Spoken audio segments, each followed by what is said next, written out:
አክሱም ውስጥ መስጂድ ተከልክሏል። ግን ፖለቲካሊ የትግራይ ክልላዊ መንግስት ጨዋታ የተጫወቱት ጨዋታ አለ። ጨዋታው ምንድነው? ውቅሮ ነጃሺ ቀብር ያለበትን ለብቻ እስላማዊ የመጀመሪያው መስጊድ ምናምን ተብሎ ራሱን የቻለ ታሪክ ተተርኮ የቱሪዝም ምንጭ እንዲሆን ለብቻ፣ አክሱም ደግሞ ለብቻ ከክርስትና ጋር ተያይዞ ተቀምጧል።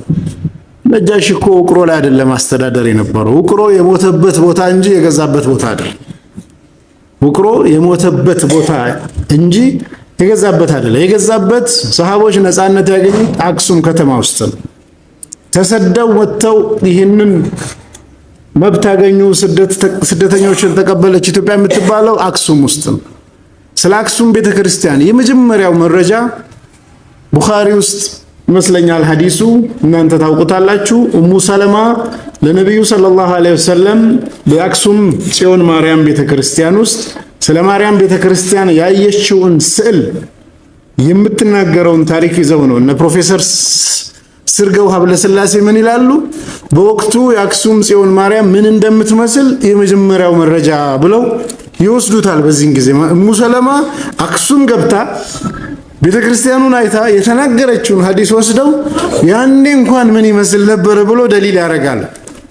ከዛ ዞር ብሎ አክሱም ውስጥ ነጃሺ የሚባል መሪ የለም። ከዛ ዞር ይሉና አክሱም ቅዱስ ስለሆነ ሙስሊሞች መስጊድ መስራት አይችሉም ይላል።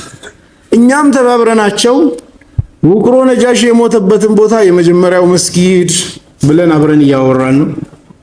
የመጀመሪያውማ እዛ አክሱም ውስጥ ነው እንጂ እዚህኛው አይደለም። የመጀመሪያው ሙስሊሞች ነፃነት ያገኙት ዛሬ በ21ኛው ክፍለ ዘመን ነፃነት የተከለከለበት አክሱም ውስጥ ነው። ይሄን በማስረጃ መነጋገርም ይቻላል። ጉዳዩን ወደዛ ገልብጠን በዚህ በኩል ተቀበልናችሁ ስደተኞች እንዲያረጋግን በዚህ በኩል አይቻልም ሲሉ ምን ያህል ኮንትራዲክት እያደረጉ እንደሆነ ማሳየትም ከኛ የሚጠበቅብን ነው።